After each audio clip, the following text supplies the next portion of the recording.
Assalamu alaikum. Welcome to another edition of Friday Night Live on Friday, the 5th of July, 2024. I'm your host, Abdul Akbar, and we're beaming out to the good people of Luton and surrounding areas tonight, and also to the good people of Sheffield, Nottingham, Derby, Peterborough, and the Midlands through our partner stations across the nation. Wow, what a evening it has been last night. I don't know about you, but I was up at around 2 o'clock in the morning watching the results as they came through. I'm not sure why, because everyone kind of knew what the result was going to be. We're going to be talking about, of course, the big news of today, which is a new Prime Minister and a new government has been forming this afternoon. And, of course, King Charles accepted the formal resignation of Rishi Sunak. Goodbye, Rishi. Hopefully we won't see you again. And welcoming Keir Starmer. But the question tonight is, are we replacing the same for the same? Or is the United Kingdom going to get any better than it can get? Well, because right now we're right at the rock bottom. I don't know about you, but I think the Conservatives made a royal mess. But is this Labour administration, are they the ones to make things better? Also, we're talking about the fact that not many of these Muslim independent MPs actually got into power, including in Luton. But was that the point? 01582 481 822. I would like to hear from you tonight on your thoughts on what happened to the elections. Are you disappointed that your local independent that may have been standing pro-Gaza did not get into power for your constituency? 01582 481 822. And do you reckon that all these Muslims standing up, effectively going against each other, diluted the vote and actually strengthened the main party vote in your respective area? 01582 481 822. And you know what? We've got an action-packed show lined up tonight because I am joined in the studio by an all-star cast of commentators and guests, mashallah. And you can tune into Facebook Live and also YouTube Live right now on Inspire FM Luton and look at us as well if you dare. But mashallah, in the studio right now we've got Basharat Ali, commentator and Khatib. Delighted to have him in the studio. We'll be going to him in a moment. And we've also got Brother Saiful Islam, co-host on this program, no stranger, and also in the legal profession in his day job, mashallah, hearing their perspectives in a moment. But listeners, what say you? Because, of course, it has been reported, and you would have seen this on the news, that Sir Keir Starmer has entered Downing Street as Britain's new Prime Minister after winning the general election in a historic Labour landslide, and named Rachel Reeves as the first female Chancellor of the Exchequer. Can you believe it? We've never had a female Chancellor of the Exchequer for some 800 years. So she is the first female Chancellor. Now, after securing a majority of more than 170 seats on a night of high political drama, Starmer told flag-waving supporters outside Number 10 that he wanted to rebuild trust between the public and politicians. Good luck with that. And he said this wound, this lack of trust, can only be healed by actions, not words, he said, promising to prioritize economic growth. Announcements to liberalize planning and encourage house building are expected soon. Rachel Reeves said she planned to run the most pro-growth treasury in our country's history. I don't think she's seen the books yet, but what do you reckon, listeners? 01582 481 822. Are you actually happy with the result? Of course, this result was predicted for weeks and weeks and weeks, and no one is surprised that we have a Labour administration currently now in government and a new Prime Minister after everything the Conservatives have put us through. But don't take it from me. Let's hear from our guests in the studio. We've got Basharat Ali, as I mentioned, commentator and Khatib, and also co-hosting tonight's program. We've got Brother Saiful Islam as well. Saiful, let me start with you first of all, if I may, which is what are your initial reactions to all the news that came out today? Well, when Keir Starmer says that he would like to demonstrate or build relationships with the public through actions rather than words, I suppose that is his way, isn't it? Because he seems to get his words jumbled up quite often, especially when it came to the Bangladeshi community. So I suppose actions is what will have to work for him. Yeah, it is interesting. And Basharat, let me come to you as well, if I may, which is what were your reactions after what you've heard today? Bismillah. I think it's really form over substance. There is no change of substance. It's if you watch politics closely enough, Keir Starmer has done what Blair did with Major. He basically usurped or occupied the Tory centre ground, and effectively he has become the new Prime Minister with very little change in substance. So unfortunately, all of the glitter, the razzmatazz conceals continuity, regrettably. Yeah, no, I hear you. And what's interesting as well is we're going to be talking about the Muslim vote as well. I want to ask you, brothers, about the Muslim vote specifically, because a lot of independents, stood for election, and hardly any of them actually came through. And I'm wondering what your analysis of that is, and why the Muslim vote did not materialize, apart from, I think it was in Leicester North. There was one, significant victory there, and a lot of people put it down to the Gaza stance. Even in Luton, where we are right now, the independent candidates were standing on a pro-Gaza ticket, but they got thousands of votes, and credit to them, especially as first-timers, people who aren't institutionalized, didn't have big budgets like these big parties. Bashar, what are your thoughts on that, and how comes the Muslim vote maybe didn't swing the vote in their favor enough? Well, you have to understand that the Muslim community, predominantly Pakistani and Bangladeshi in most of these areas, and the Gujaratis in the Midlands and the North, it's a community that has got the Baradri or the tribal sort of element, because historically, when there was a left and a right, the Muslims generally gravitated to the left. However, those vested interests, take Tower Hamlets, take Bury Park, take places in the Midlands, the vote has clearly gone with Labour. A significant Muslim vote has gone with Labour, which is shocking and saddening, because if there is not as a brotherly, because Muslims are against oppression wherever it may be. Allah subhanahu wa ta'ala prohibited oppression in an unqualified, uncaveated manner. No one can oppress anyone. So whether it's Gaza or it would have been anybody else, you would have hoped that the Muslims set an example. And the people you mentioned, there are 4 candidates who have succeeded.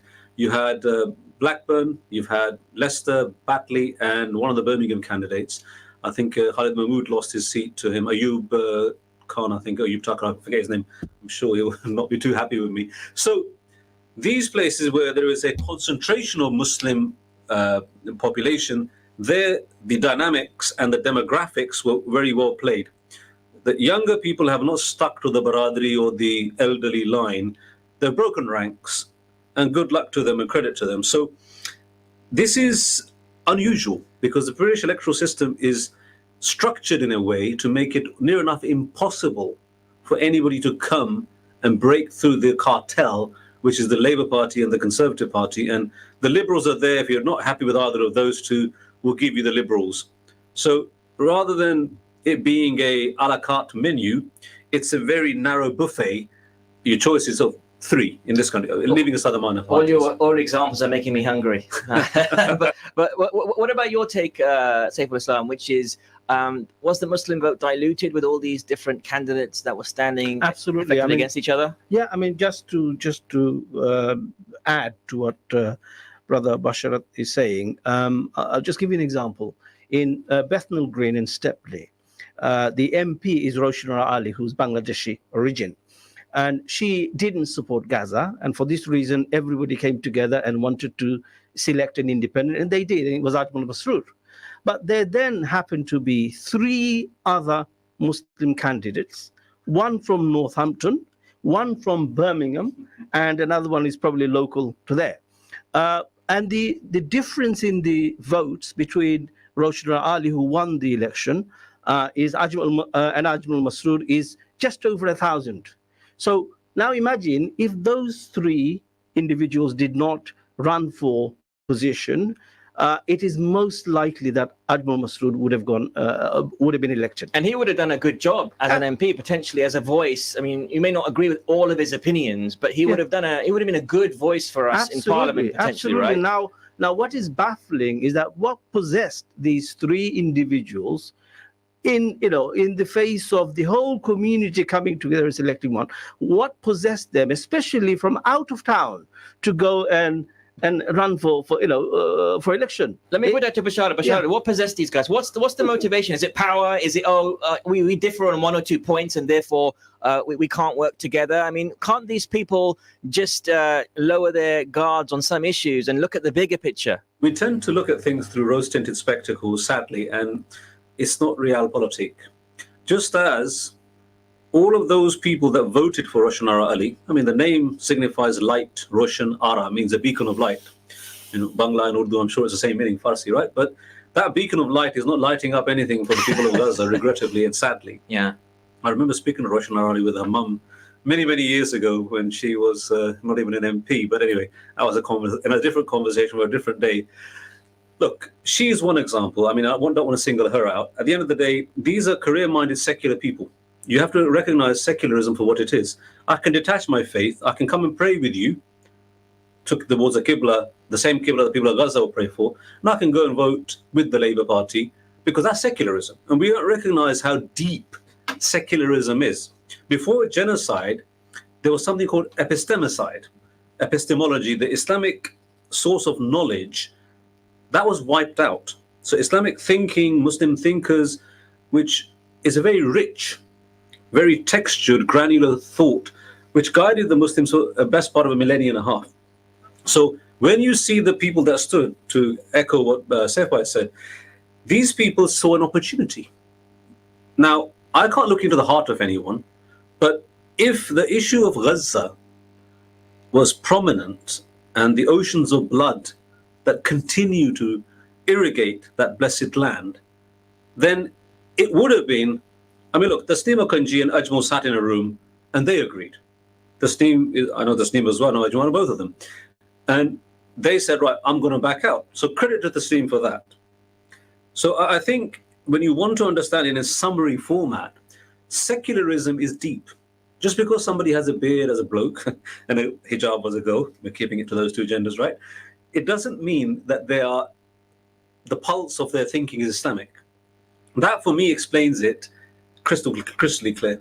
I mean, Shabana Mahmood, if she's on the program right now, she would probably say something along the lines of, well, look at me today. I am Lord Chancellor and I am also Justice Secretary. And that was announced a few hours ago. And she kept a very muted stance with respect to Gaza, probably because she had her eye on the bigger picture. She would argue she is now, secular or not, she is a Muslim member of Parliament. I've actually been in the all-party parliamentary group with her for UK Hajj pilgrims, and she has been an active member there as well. And to see someone like that, hijab or no hijab, she is a Muslim, and she is Lord Chancellor of the United Kingdom. Surely she can drive change. What would you say to somebody listening that would argue that point, which is you've got to be in it to win it? Let me take that to Saiful first of all. You've got to be in it to win it. What's the alternative opinion? Well, my first question to somebody like her would be, how would she deal with the parliamentary convention where the government proposes the law and the minister has to go along with it? How would she deal with that? So when the government proposes the law, there is a parliamentary convention that says all ministers must support it. Ministerial responsibility. Ministerial responsibility, right? So that would be my first question. How is she going to go about that? And if she starts to then oppose the government, for how long will she then remain in that position? I mean, look at, for example, Saida Warsi, who was the chairman of the Conservative Party. She started to speak the haqq in relation to certain matters and how she started seeing the truth of policy, and look right? what has happened to her. So that's all I have to say for now on this particular issue. Yeah, that's really interesting. And I think a lot of people listening right now will resonate with what's being said, but some may have the alternative opinion saying you have to be in it. Like you cannot be out from outside and drive change. You actually have to be within a body in order to drive that change. Can I just answer that? Sure. If I become an engine part of a particular body, then I only do the function that I am designed for, and therefore I am incapable of changing anything. But rather, I am running the engine or the machine as I have been programmed to So do. you'd rather be the architect from I outside. would rather be on the outside and then try and drive changes from there. Bashar, do you agree with that? I echo what Sepa says. Look, fundamentally, and it's no disrespect intended to anyone, but unless people understand the mechanics of how politics works, as Sepa said, cabinet ministerial responsibilities that you must collectively endorse, otherwise you resign. There have been many examples. The most famous case was when Michael Heselton charged out of Thatcher's cabinet over the Fiat Sikorsky, I think it was an arms deal, right? The point for us to understand is that Shabana Mahmood, first and foremost, is a Labour minister. I think 12 of the ministers appointed so far are influenced by the Israeli lobby, LFI, yeah? So far. And I was watching it on the media, you can check it for yourself. So you can see the direction of travel. And of course, as Muslims, we have to be politically astute. You know, Allah subhanahu wa ta'ala in the Quran mentions it many times. And we are naive to assume that just because somebody has a name. Sadiq Khan. I spoke to Iqbal Sakrani lately. 20 years ago, we had this conversation. Iqbal Sakrani, the former MCB leader. Yeah. So these are the guys that heavily pushed people like Sadiq Khan. And he realized, because at the time, we commented to him and said, look, the system will change these people, even if they're sincere. Because you are, as Saifba said, you are a cog in a machine. And if you don't like it, you'll be thrown out and somebody else will replace you. You know, Galloway was expelled from the Labour Party, right? This guy, from the age of 16... And he was expelled from Rochdale as well. Inevitably, because that was going to happen anyway, because he got in when they withdrew their candidate last time. I personally have never trusted Galloway. I didn't trust the Workers' Party. I don't trust Galloway. He gives a great speech when he stands up on a stage. But Galloway, he supports anyone who's willing to put up the money for their support. And, you know, if you look online and you look at some of his speeches that he's made about Bashar al-Assad and the Chinese administration, you start to worry and think about where are his real allegiances. That's my But he's never opinion. hidden that. Look, forgive me again, but when Muslims are slavishly looking for something that's not there, it's not his fault. I'm not a supporter of Mr. Galloway. I admire him for his oratory and his imperialism bashing, but absolutely right. He is a old school lefty, and the real left wing of politics, they admire anything which is socialist. So Bashar al-Assad's father, Hafiz al-Assad, famously flattened Hama in the 1980s. Tens of thousands, over 10,000 certainly were killed. Putin, China. So they have a political allegiance. The only people who are not politically astute generally are Muslims, where we have an expectation of people who are standing on the Labour Party ticket. Corbyn, who got more votes in the last election than Starmer did, was scuttled by people in his own party. So if you are realistic, let's call a spade a spade. These are secular people who have a secular ideology. If Hajj is not a problem for people like that, they can go to Hajj, come back and sign off on support a ceasefire resolution. When the Prophet ﷺ said, looking at the Kaaba, the blood of a single Muslim is dearer to Allah than you and your entire surrounding. So in secularism, it's very simple. It's compartmentalized. I can be religious one day, have iftar with you, mashallah, brother, because it's not to do with a collective ummah-wide identity. So how do we drive change as Muslims in this country? So obviously we've now got a leader that a lot of Muslims don't relate to, especially after he showed his true colors when it came to Gaza. Right, it was Keir Starmer's position on Gaza that really led the independent movement. We wouldn't have seen so many independents had we not seen Keir Starmer's position with regard to a ceasefire. And I think that is what really ignited a lot of people to come out and vote for independence, maybe across Muslim majority constituencies, and also for independents to stand themselves. Right, but then now we do have a Labour administration in power. Some would argue that the Labour policy towards Israel, for example, through David Lammy, who is now the new foreign secretary, he has been quite, sensitive towards Gaza. He said some very strong things in favor of Palestine. Isn't it better to work with these people to ensure that they actually do represent the Muslim voice, regardless of whether they're in power or not? Or do we stand from the sidelines and just critique them and say, okay, well, you guys are in power through an instrument that we don't agree with, and the mechanisms of power that we don't agree with because it's secularism. At the same time, we also want to make sure that the lives of Muslims in this country and what politicians do, quote unquote, on our behalf represent us, even though we didn't vote for them. Surely we should have an active say somehow. How would you do it, Bashar? I know we've only got you for another 6 minutes, so I want to extend a good discussion. So look, but a bit of history for you. Arthur Henderson, who was the only Labour member of the wartime government in 1917, he issued his own Balfour Declaration 3 months before Balfour's. Yep. Every Labour Prime Minister since the 1920s has supported Israel and Zionism. Okay? As Muslims, we have no beef with people that have their view. We disagree with them. So you go through history. Harold Wilson, Attlee. Attlee was a prime minister when Israel was created. Clement Attlee, right? Harold Wilson, James Callaghan, Blair, Brown. So the idea, again,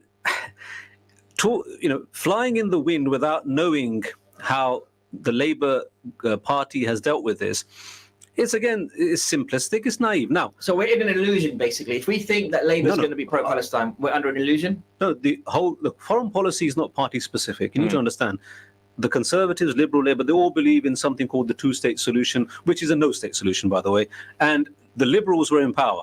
I think it was David Lloyd George, after Asquith resigned, when the Balfour Declaration was signed. Okay, so the Liberals, the Conservatives, and the Tory and the Labour Party have all, there's ijma', they're muttafiq. They're all agreed upon this.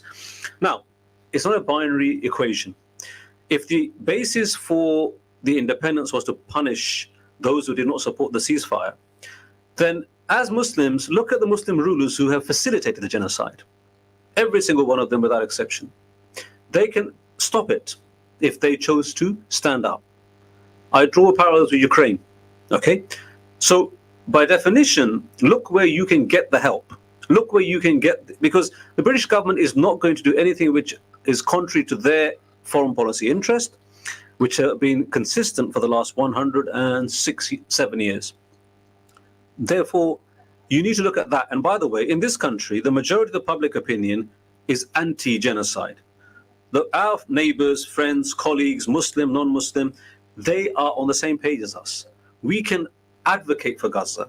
We can advocate for the oppressed wherever they are because we have a consistent position. We're not hypocrites. We don't pick and choose.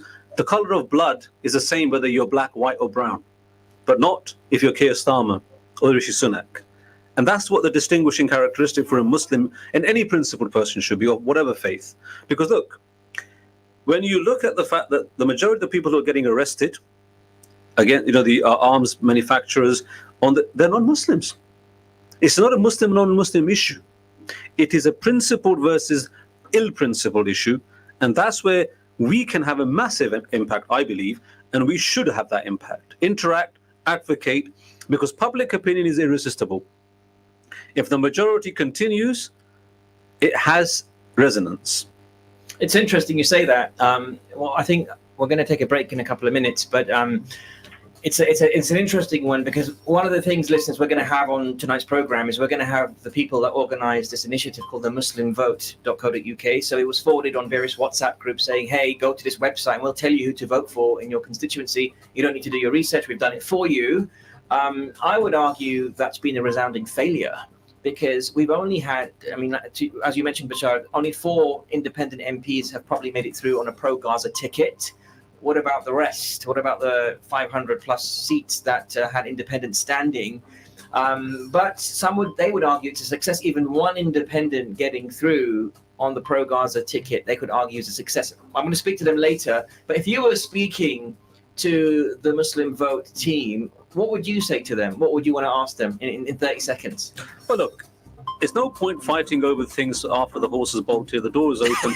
We look to the future. Yeah. Because I'm not one for unnecessarily fighting. But it was a failure. It was a failure. Look, failure depends what your metric for success is. My metric for success is the day the genocide stops. It wouldn't have stopped if you had 100 independents because Starmer's majority with the Tories would have blocked anything you wanted to do. It's not going to stop the genocide. If it's about raising opinion, fair point. Yeah. Interesting. Okay, well, listeners, this is Friday Night Live with me, Abdul Akbar, and Saiful Islam. So we've just been hearing the voice of commentator and Khatib Bashar Ali. Bashar, I want to appreciate your time tonight. Really appreciate you coming. Are you here for another half an hour? I'm happy to carry on. No problem. Okay, alhamdulillah. It's a good discussion, so you convinced me. All right, alhamdulillah. We're gonna keep Bashar for another half an hour. So stay tuned, listeners. Coming up after the break, we're going to be continuing with our election special. We're going to be speaking to Taj Ali, local journalist who leads the Enough is Enough campaign, and also Abu Bakr Nanabawa, who's a coordinating spokesperson for the Muslim Voice. That's the organization I was just talking about to Bashar and Saiful Islam. We're going to be asking them whether they think that their initiative was a success and what's next for them. And then in half an hour's time, we're going to be talking about the rise of the far right in Europe and what does that mean for the future, especially if you are Muslim or belong to a minority group. Rayan Freshy from Cage is going to be joining us from France. We're going to be asking him about his report, We Are Beginning to Spread Terror. And finally, we're going to finish off tonight's program asking how will another Trump presidency change the world, if at all? Well, Joe Biden's going to be speaking a bit later on to Keir Starmer, if he can remember his name. Anyway, we'll be right back after these messages. Don't go away.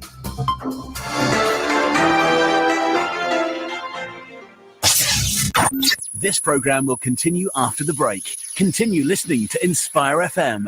Inspire FM. Inspire 105.1 FM.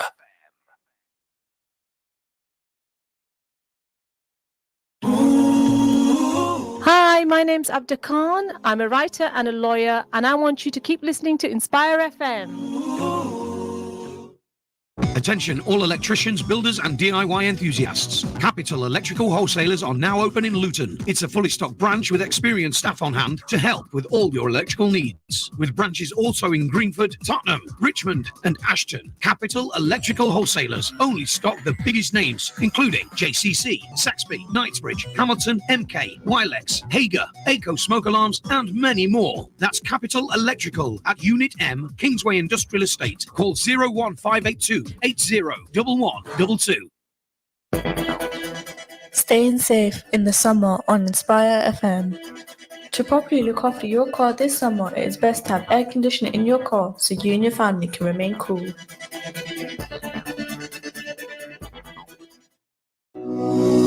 वेस्टबोर्न pharmacy हफ्ते के 7 दिन सुबह 9 बजे से लेकर रात 9 बजे तक खुली रहती है। हमारी सर्विसेज में शामिल हैं travel vaccinations, stop smoking, diabetes check, बच्चों की ग़िज़ा और बहुत कुछ। लुटन और डंस्टेबल में फ्री प्रिस्क्रिप्शन, पिकअप और डिलीवरी सर्विसेज भी की जाती है। इसके अलावा आप मेडिसिन के इस्तेमाल के लिए फ्री मशवरा भी ले सकते हैं। वेस्टबोर्न pharmacy 198 B Dunstable Road, Luton, corner of Westbourne Road. Telephone 01582 419 432. Are you ready to embark on a journey of purpose and impact? The East of England Ambulance Service is recruiting now. Are you seeking training and a new career or looking for a challenge in development? Start your career for life with East. Apply now for roles in frontline emergency operations, control rooms, support services and non-emergency transport. Visit www.eastamb.nhs.uk and click Join the Team. Make a real difference. Join the East of England Ambulance Service and start your career for life. We turn to Allah, and Allah at times makes every plan that we have fail because we haven't added Him into the equation. 55 million face hunger in West and Central Africa, including malnourished children. Can you make a lasting difference in children's lives? Together with the plight of the children of Gaza, let's become a beacon of hope in their time of sheer need. Call the donation hotline now on 0114 365 4454 or visit familiesrelief.org.uk and let's save lives together.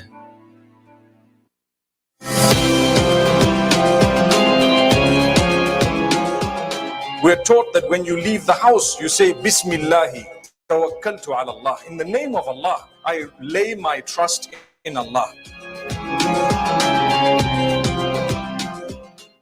Assalamualaikum guys, this is me, Baby Bilal. And it's me, Furman James. We are here to tell you about the kids' right show that you must tune into because Brother Khalil, I don't know where he is. He's not here at the moment. Furman James, where do you think he is? Well, I think he's probably sleeping somewhere. Oh, okay then. Well, whatever cases, guys, make sure you tune into the Kids Round Show and Inspire UK's finest. Okay, then. Hold on, sorry I'm late, guys. Yeah, let me do the jingle now. Okay, this is Khalil Muhammad and.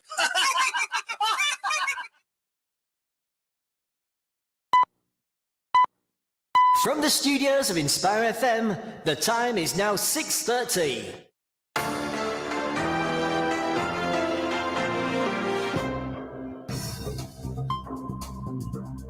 Assalamu alaikum. Welcome back to part 2 of tonight's edition of Friday Night Live on Friday, the 5th of July, 2024. I'm your host, Abdul Akbar, joined in the studio with two very special guests tonight. We're joined by Bashar Ali, commentator and Khatib, and also, of course, Saiful Islam Saab in the studio, barrister in the day, and radio host at night.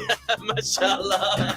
There we go. Well, you know what, listeners? We're talking about the election. What say you? 01582481822. Are you happy with the result of the election today? Are you happy that Keir Starmer is in power?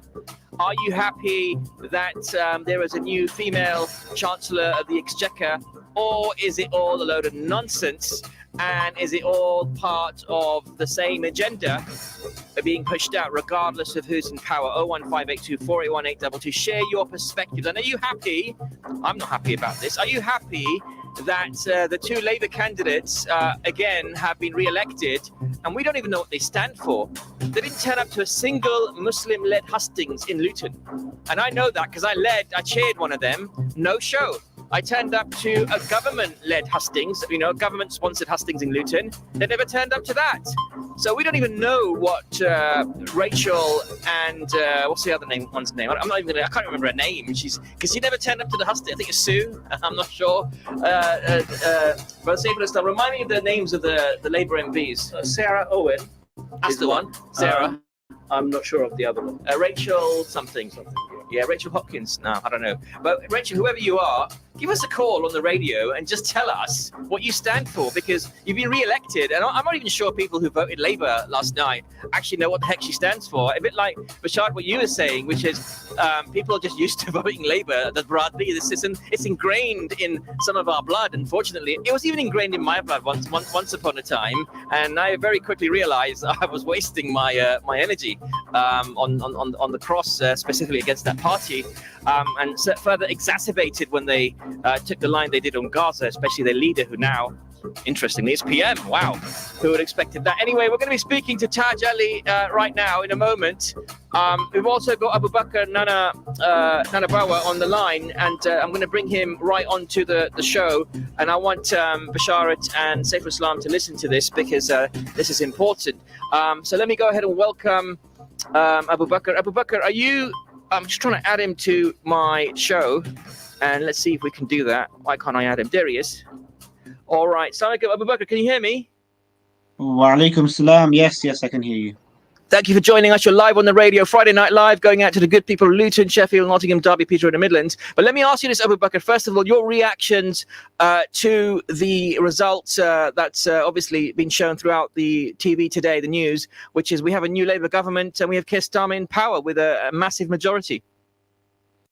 Well, there's a few comments to make. I mean, the picture nationally is that Labour have quite a wide but shallow majority, as Sky News Best Rugby has been saying, and they're going to find it really difficult to hold on to this for the next 5 years. And in 5 years, I don't expect similar results to come out.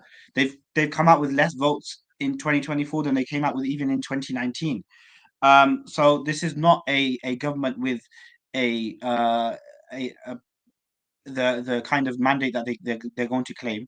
And on a they've got over 400 seats, though. I mean, surely they've got some kind of mandate. I mean, a lot of people, everyone in Luton, practically. I mean, Luton's share of Labour vote was down. Let's be clear about that. It was down. I think Labour's share of vote in Muslim majority constituencies was down, but they've got over 400. I think last time I checked, it was 411 seats or something to that effect. Maybe even more, 412. So they could argue they've got a mandate. Let's be clear about that. Haven't they? No, absolutely. They do have a mandate. My claim is that their mandate is not as wide as the number of seats would suggest. So they absolutely do have a mandate to lead, and it will be interesting to see how they maintain that. I think from the Muslim votes perspective, last night was a huge success. We had 5 pro pro-Palestine, pro-NHS candidates win in Blackburn, Leicester South, Come on, Dewsbury. bro. How can you say? Let's Abu Bakr. I need to be respectful here, but listen. I would say, I want to be respectful because what you did with the Muslim vote was admirable. You actually attempted to make it easy for anyone to pick up a menu. I'm going to use Basharat's food example theme here, but pick up a menu and go straight to the page for their constituency and say, okay, well, these guys, the Muslim vote team, including yourself, Abu Bakr, have done the research and they're suggesting I vote for X, Y, and Z in each respective constituent. That was awesome. And I even used it myself. And I recommended it to people as well who are thinking of voting. However, you gotta look at constituencies like Luton, where there were really credible, highly qualified Muslim candidates in Luton North and South Beds, and they didn't get the vote. So what's your understanding of why the Muslim vote wasn't as successful as maybe organizations like yours anticipated and probably were set up? No, I would actually push back against that. We were more successful than I'd anticipated. What you have to remember is that political machines have existed for 100 years, Labour and Conservative Party. Reform have been around since UKIP. It's just a rebranded UKIP, 10, 15 years. Green Party have been around for over 30 years. These parties in 30 years have won 4 seats, 5 seats. In 6 months, independent, local Muslim groups, Muslim organizations have managed to achieve in 6 months what Nigel Farage and the Green Party have taken 20, 30 years to achieve.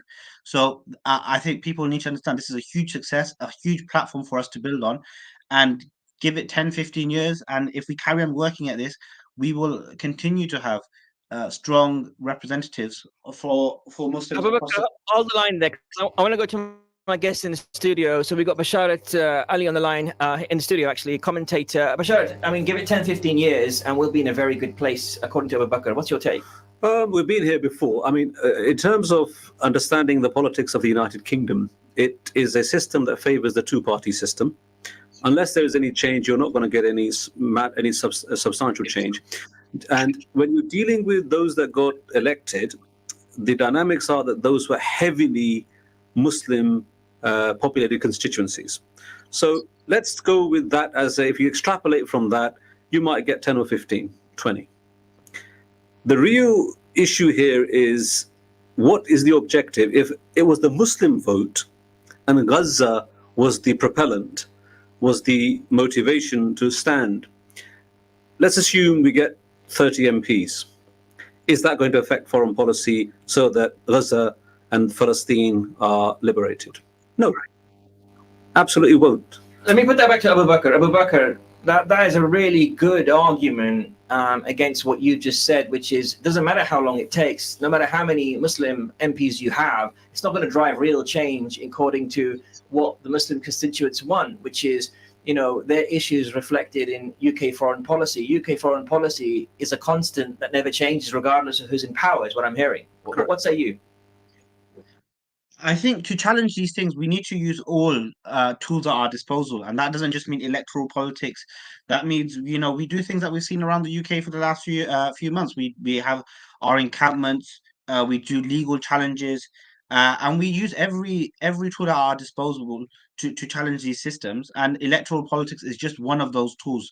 And remember, this is a tool of putting pressure on the government. We're never going to win an absolute majority of a pro-Palestinian slate. I think that's not what we're trying to do. What we're trying to do is say that, look, if you work together and if you coordinate, you can send out and you can actually create real difference. And that is not only limited to electoral politics. So I'd encourage people to carry on staying engaged for the next 5 years within their local areas, get involved in their local groups, join local organizations, and continue pressuring the government and institutions to make change, because that's the only way it will happen. And hopelessness, unfortunately, won't make change, but continue to fight will. Let me take that back to Basharat. Basharat, I mean, it is a valid point, though, isn't it? Which is what Abu Bakr is effectively describing is being a lobby group, right? To lobby and pressure the government on pro-Muslim or Muslim-aligned issues. You don't necessarily have to be part of the system or in the system, but standing on the side and actually putting pressure on the government can influence policy. I'll give you an example. For example, during the COVID pandemic, there was a discussion around burning all bodies that died during COVID. Do you remember? And there was a big panic amongst Muslims saying, look, we can't cremate our dead. And even amongst practicing Christians and Jews, we cannot cremate our dead. And actually, it was the Muslim lobbies and even Muslim members of parliament, regardless of whether they're secular or not, actually got up and guided the government and said, listen, this is how the Islamic principles work. We need to have something in place. And they steered the government away from that. And that was Boris Johnson. This is probably the furthest right we've ever gone in terms of a government for a while. Well, what say you to that? Well, look, I don't disagree with what Abu Bakr has said. Look, activism is something which comes under the general rubric of Amr bil Ma'ruf and Nahy al Munkar, enjoin the good and forbid the evil. Look, our parents and grandparents came here, literate or semi-literate, Pakistanis, Bengalis and Indians predominantly.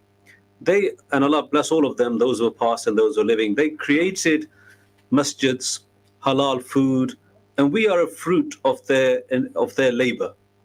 Pardon the pun, not comparing to the Labour Party here.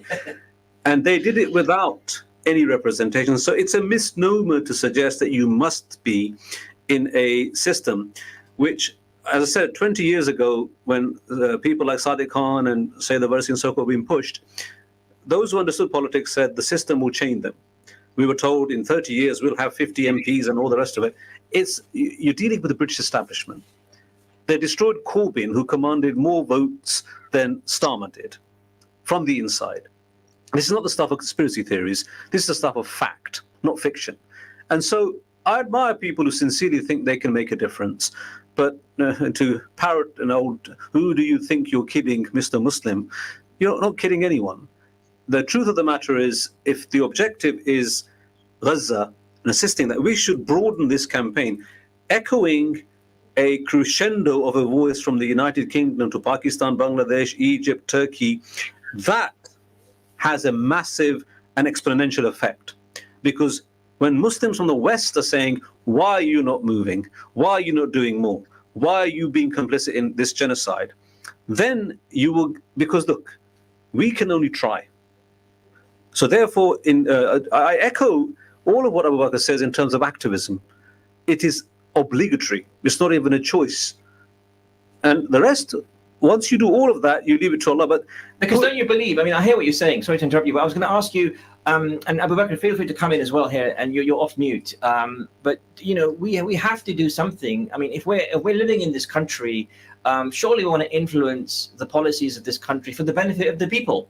So, for example, when the previous government, which is meant to be a conservative government, and you know, thank goodness the Scottish National Party is gone, because they were really diluting genders, for example. They were letting, you know, people with male body parts into female prisons, you know, and weird, crazy things like that. Hopefully this Labour government doesn't go, I mean, when they were campaigning, they said that a man is a man and a woman is a woman. Who would have guessed we would be in a situation where we're having this debate about who's a man and who's a woman, right? But we're living in this era.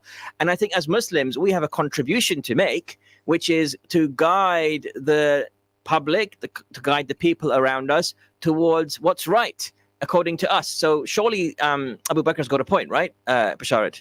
And Abu Bakr, do you agree with that as well? Firstly, all right, I've got Abu Bakr, over to you first. Yeah, I think there's a whole range of issues that really matter.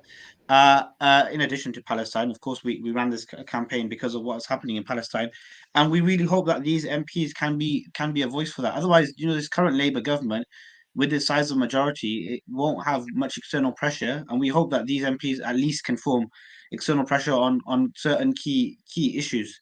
That will be coming up in the next 5 to 10 years. Let me ask you this, which is, we were talking about this earlier, you weren't on the program, but I want to put this to you because you're part of the Muslim Vote Initiative, and surely you could have had a bit more of a say in this. And I know you've only been around for 6 months, and I credit you for the activism, etc., etc. However, there were lots of Muslims standing in specific constituencies against each other, and I think Brother Saiful Islam made a really good point, which was, if those independents actually chose one from them, maybe they would have had a better shot at moving the needle in their direction, but they didn't. They were divided even amongst themselves, and therefore actually did Labour candidates a favour, because Labour loved the fact that there were independents going against each other. Let me go to Saiful Islam first. Saiful Islam. Thank you. Well, whenever I hear someone say Muslim voice, what puzzles me is, are we talking about the voice of somebody who happens to be Muslim but their voice is not necessarily Islamic? Or are we talking about somebody who's speaking consistently Really good point. with Islam? Because what concerns me is that if you look at, I'm just going to name a few countries, I'm not blaming them in particular or pointing fingers at them, just giving examples. Bangladesh has a parliament full of Muslim MPs. Pakistan has the same, full of Muslim MPs with Muslim leaders. Malaysia, Indonesia, and all those countries have that. They have not been able to align on Islamic issues, right, or Muslim issues, right?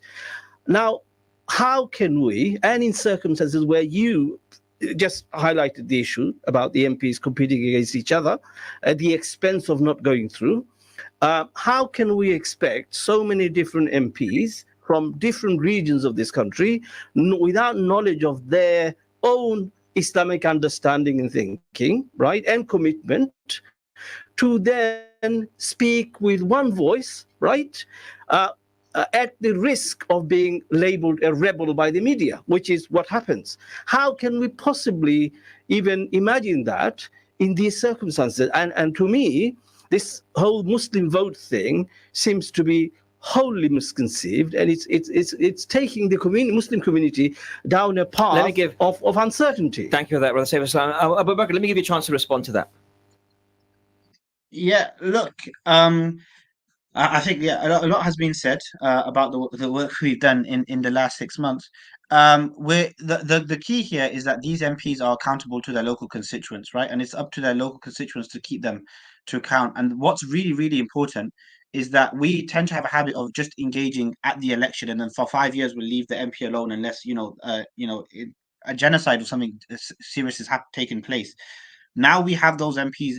It's really important that the local community keep them in check, keep asking them how they're serving the interests of their local community, and make sure that they're doing their best. And that's really how this will function as best as possible. And I think that's a really interesting point. So you're saying now you're going to convert potentially the muslimvote.co.uk into the Muslim Voice, because Saif Islam wasn't suggesting this, but I mean it is kind of aligning with that, which is will your website now kind of morph into a way to contact your local MP on local issues, maybe like a template that you can copy and paste and send to them saying, okay, congratulations, you're now my member of parliament. Here are my concerns. What are you going to do about them? Something along those lines. Do you plan to do that, or are you just going to wait for another 4 or 5 years until the next election? We are going to definitely be active in the next 4 or 5 years. Like I said, this doesn't end just with elections. However, we are going to sit down the next few days and weeks and discuss our next steps. And inshallah, when I have a concrete plan, I can come back and maybe talk to you guys about that, inshallah. Yeah, we would love to do that. And look, I want to give you credit, because whether people agree with what you've done or disagree with what you've done, what you've managed to do and set up in such a short amount of time, and try to get some unity, because what really annoyed me, even in Luton, was that there were a number of Muslim candidates going against each other, which is just stupid. And they had their egos to contend with. I think there were a couple of really good candidates in each of the different constituencies that were credible and that probably got a lot of votes. But then again, they were diluted by non-credible voices, whether people decide to vote or not. But what last point with you, Abu Bakr, which is, what's your view on that? Because I'm sure you were party to conversations, or definitely you were aware of conversations happening in constituencies where Muslims are going up against each other as independents, and therefore ended up just doing each other an injustice. What were the conversations happening in those WhatsApp groups that you were seeing, where why weren't people stepping down and giving one candidate the clear mandate? Yeah, I mean, it is very unfortunate. And sometimes it wasn't even, sometimes we had better non-Muslim candidates going against Muslim candidates, and a Muslim candidate would just insert themselves purely on the basis that they were Muslim and cause all sorts of havoc. However, the real key thing, right, is that we have local leaders, get involved and try and sort. And where we have it's worked best when people have managed to put their egos aside and step aside. Look at Dewsbury and Batley, overwhelming. They got almost double because the second independent stood aside and he said, we're all going to unite behind this one guy. And that's really where it comes to, because ultimately Muslim vote, local imams, everyone, whoever's involved can, local activists can put as much pressure as they want on individual candidates to step aside. But if they can't let their ego go for the overall bigger cause, then unfortunately votes will continue to be split. Okay, Abu Bakr, well said. Well, let me thank you for your time and joining us, and do stay in touch with us and share your updates and what you guys are planning. I think you and those around you, I think, are definitely activating yourselves more than what some of us are doing, sitting on the armchair critiquing you guys. I'm not saying the studio here, but outside, people are very quick to criticize what activists like you are doing. I want to give you credit where credit is due. So good luck, and stay with us, inshallah. Inshallah, Jazakallah khair, and make request that everyone keeps us in their du'as, and that Allah keeps us on the straight and narrow. Ameen. Jazakallah khair. Well, let me go back to the studio here. We've got Basharat Ali in the studio. We've got, of course, Saif al-Islam Saab as well. Basharat, let me come back to you on this whole voting thing. And I think, when you look at Luton, let's just look at Luton for a second. And when you walk around Luton, especially the Bury Park, which is a famous Muslim area in Luton, right? Which people grew up in it. Yeah, there you go. You're very familiar with Bury Park, mashallah. And you walk around and you see a multitude of mosques. And then you have the Gujarati mosque, you have the Bangladeshi mosque, you have the Pakistani mosques, you have the Salafi mosque or whatever. Isn't this an indication of how divided we are in terms of an ummah, and which is why we're ending up with a whole lot of independent candidates as well, standing against each other? Isn't that part of the problem? No, I think the historical reason why these masjids have a Bengali, Pakistani, Gujarati sort of identity is because people clustered in particular areas and they spoke one language. If you go into the Saf in any of these masjids, you will find people of all backgrounds in not necessarily due proportion, but certainly there are. So the fact that the migrant community, Pakistani, Bengalis and Indians initially set up probably 1,500 masjids probably. The Khaliji money and all that came in the last 30 years. So credit to our elders, may Allah reward each and every one of them who are people of very little means, great hearts, great vision. We're a product. We can't thank them enough. That is not a divisive factor. What's a divisive factor is this: when the Baradris and the committees are infiltrated by the mainstream political thuggery, which then influences which way they go. Because look, Allah subhanahu wa ta'ala does not need us. We need him. If we use a masjid to push a genocidal candidate, you can't stay silent to that. Equally, no violence, no insults, don't break the law. Islam has a way, and any civilized society, we deal with it through talking. So the masjids are, in my opinion, they're a wonderful institution in our community, and long may that continue. Division is based upon ignorance or insincerity. Or it could be both. Ignorance we can cure. Insincerity requires people to cure themselves. So I don't have a problem with that. I think it sort of reflects the rich tapestry and the mosaic of a Muslim community which is beautiful in nature, very disparate, very, global. And I celebrate that. Jazakallah khair. We're getting some messages coming in via WhatsApp as well. So Brother Asif is saying, great points by this brother Basharat Ali. What do you say to that? Alhamdulillah, the good stuff is by the sake of Allah subhanahu wa ta'ala, but Brother Saif has been equally echoing great points. Absolutely. Brother Saif al-Islam is a unit here, so he always gives great points. Mashallah, he's an institution here. Mashallah. We hear from him regularly. Also, Brother Asif is saying the independent candidate did well for the moment, will come back stronger. Unfortunately, some so-called Muslims still voted for Labour, okay? Listen, Asif, I want you to give us a call. I don't know who you are, so I'm only saying your first name, but give us a call on 01582 481 822. We've got too many armchair listeners here. We need people to pick up the phone and speak to us live. You can be anonymous as well. Don't worry if your accent sounds a little Pakistani. We don't mind, do we? We don't mind all kinds of accents. All accents are welcome. MashaAllah. Urdu, Punjabi, Bangla, Sylheti, we can also translate, can't we?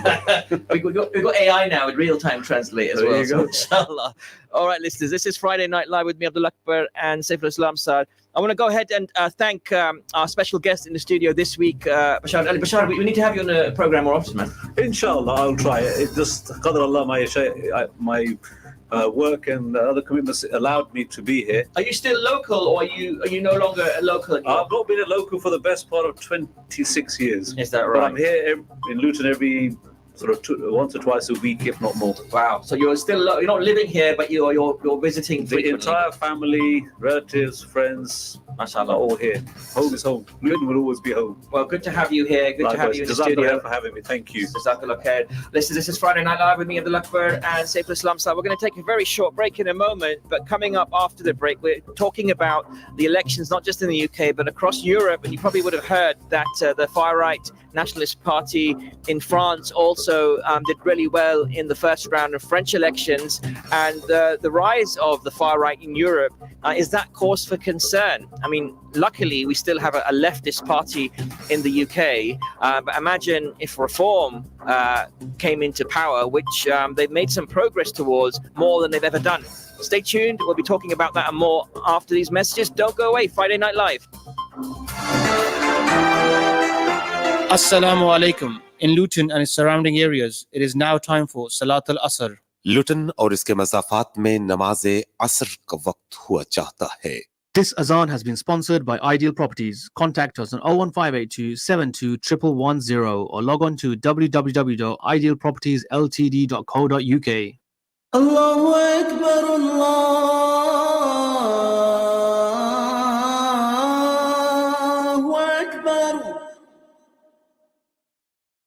Allahu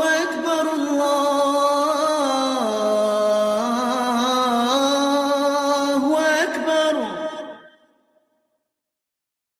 Ashhadu an la ilaha illallah.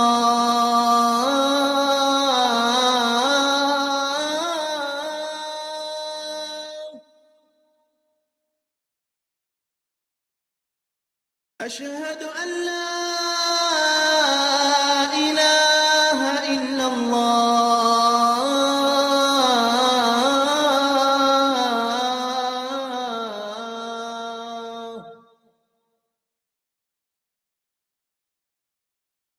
أشهد أن محمدًا رسول الله.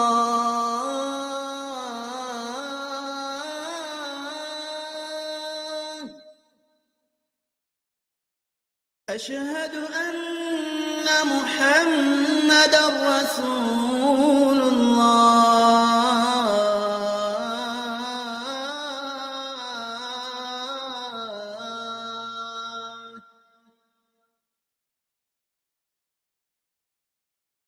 حي على الصلاة.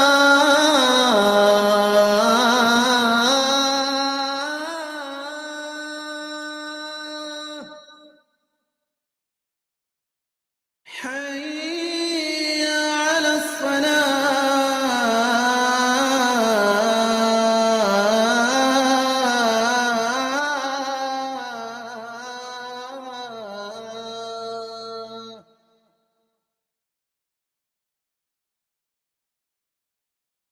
حي على الفلاح.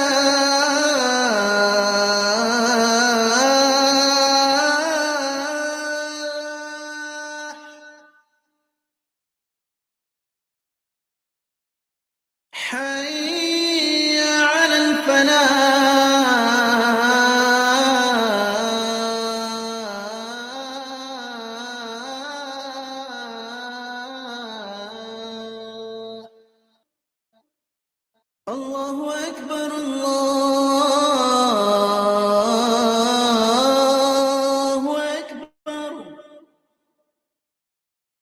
لا إله إلا الله.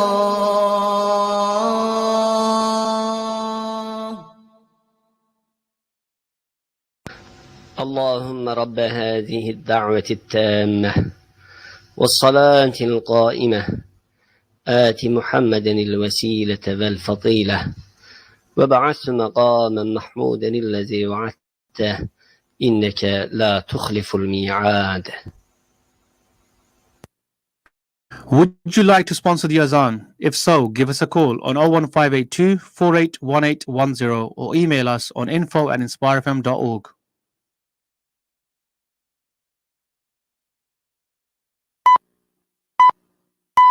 From the studios of Inspire FM, the time is now 7 o'clock.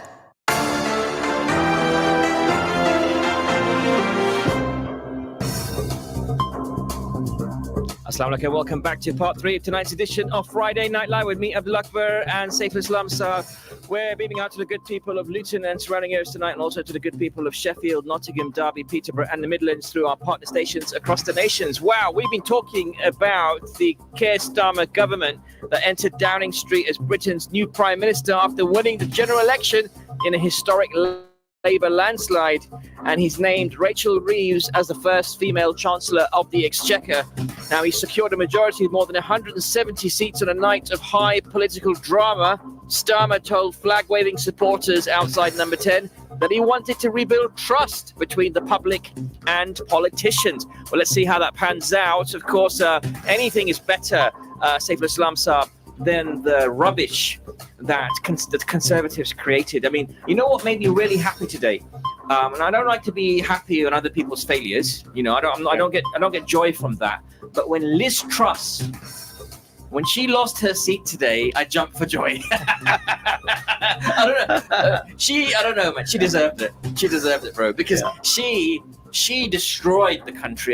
I mean, Boris Johnson damaged it, right? Chiseled away at it. Yes. But she only came in for a short amount of time. I mean, she was the Prime Minister for when Queen Elizabeth passed away, right? She shouldn't have been the Prime Minister. It should have been someone decent in power who was competent.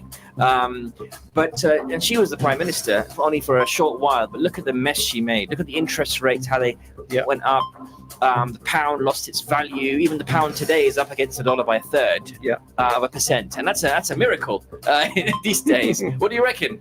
No, I can't disagree with you. Obviously, in fairness, this trust isn't the only reason for the situation we face now. But, there's Kwasi Kwarteng, Chancellor, that nasty piece of work, former investment banker. This is the guy, and her. She put him in power, though. That's the way I see it. Yeah, that's right. Fair point. Do you know what I mean? Yeah. And Braverman, oh God, I wish she lost her seat. Suella Braverman, some are calling the mistress of hate. But having said that, though, you said anything can be better than that, right? Yeah. But there's also another saying: "It's the better the devil you know." Right? Right. We are in a situation where Labour, as traditionally they've been, friendly towards, Bangladeshis, Pakistanis, and to working class and so forth, right? And they've, more often than not, they've had reasonably friendly leaders, right? Of course, Tony Blair may be an exception, right? Yeah. But Keir Starmer is at a different level. Not friendly. Completely the other way. For a leader to come across and speak about the Bangladeshi community in that way, without saying "and others" or anything like that. He actually specifically called that Bangladeshis. That's right. Yeah. And to speak in that tactless way tells me that he's really not worthy of that position. He doesn't understand what the Bangladeshi community have done for this country. Well, no, I'm not going there. Yeah. I'm a Bangladeshi. I don't want to be praising Bangladeshi. That's not the point. The point is, if I am, if you're at that position, you're the leader of one of the main parties, right? If you're not able to speak tactfully and sensibly, then you have an issue. Then you've got problems. And this is why I said earlier that if he says, well, we have to build relationships with actions, well, it seems that actions is really the only option he has. Absolutely. Because clearly he's not able to do it through words, is he? He's a really uncharismatic leader. There's no Exactly. doubt about that. Keir Starmer is probably the most uncharismatic prime minister we've had. Now, the He's other like a robot. concern I have is that whilst being in opposition, despite being hopeful of getting as many votes as possible to win this election, despite being in that position, if he was able to support Israel in the way that he has, now he is fresh and in power for the next 5 years. What could his attitude now be? He's no longer vulnerable. He no longer needs your votes. No. And so he has 5 more years. And that terrifies me. The crazy thing is he's more empowered as a result. You know why? Because he got in even though the Muslim vote was potentially against him. Exactly. And now he's really going to be ignoring the Muslim agenda. He's probably thinking, you know what, I got into power even with this wave of anti-Muslim sentiment. What else can I get away with? Exactly. And that's the real issue, right? That's a real concern. I mean, openly supporting genocide, openly saying Israel has the right to do what it's doing. A lot of people found that dirty. And then being elected into power after saying all these things.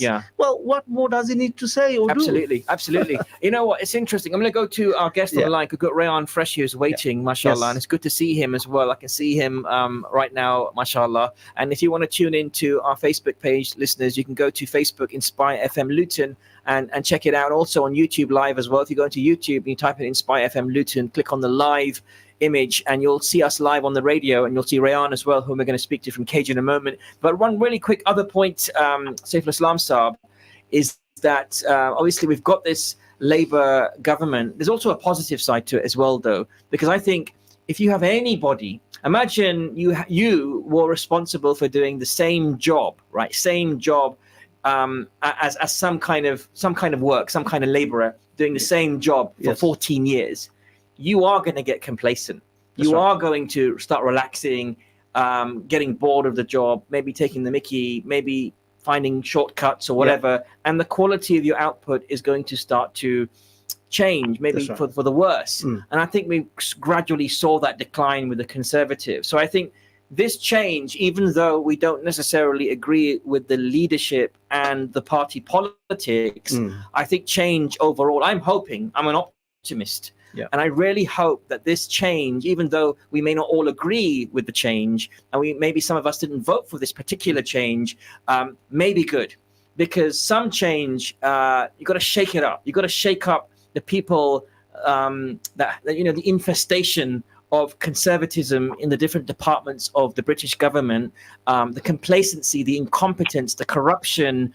Even during Rishi Sunak's campaign, right, we saw some corruption coming through when they were betting on, when the election date was going to be called. I mean, it just goes to show what was going on there. They're messing around, these guys were. They thought it was a joke, some of them, right? So I'm glad that we've got rid of that vermin infestation. Not all of them were vermin. Just to be clear. But some of them quite clearly were. And I'm glad we're not going to see Suella Braverman anywhere near government anymore. People like her.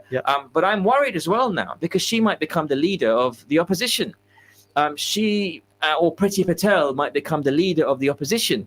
So are we going to get now even further far-right voice, worse than Nigel Farage, who's also now a member of Parliament after such a long time? But we'll talk about this again in a bit. Listeners, what do you reckon? 01582481822, because we're talking about the far right. Extremists, I call them. I mean, these are extreme politicians that thrive on the politics of division and hate. And what's scary is that this far-right ideology of divide and conquer, and this far-right ideology of saying that multiculturalism has failed and that anyone who doesn't look like a certain type of individual really shouldn't be in this country, whether they're here legally or coming via a boat because they're fleeing persecution, should be in this country, is a narrative that's actually spreading across Europe as well. And if you've been watching French politics of late, that's been a real big cause for concern because the far-right nationalist party in France is actually looking like that it may end up winning the government and the elections that are taking place there. But I don't know much about this. So what we wanted to do is speak to somebody who knows a bit more. And I'm delighted that we've got Rayan Freshy on the line. He's a Cage researcher based in France, and he authored Cage's report, "We Are Beginning to Spread Terror," which unveils the existence of a state-led anti-Muslim persecution in France. And he's on the line right now. Assalamu alaikum. Rayan, how are you doing? Walaikum salam wa rahmatullahi wa barakatuh. Alhamdulillah, and you, how are you doing?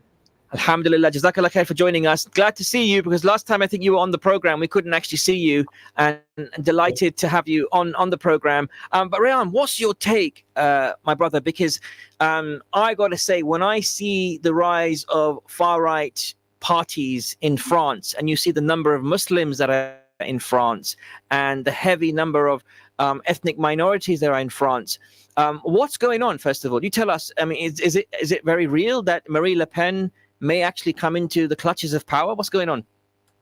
Yeah. Thank you so much for having me, first of all. And Spala, I feel like each and every time I'm coming to Inspire FM, it's because something wrong happened with France. and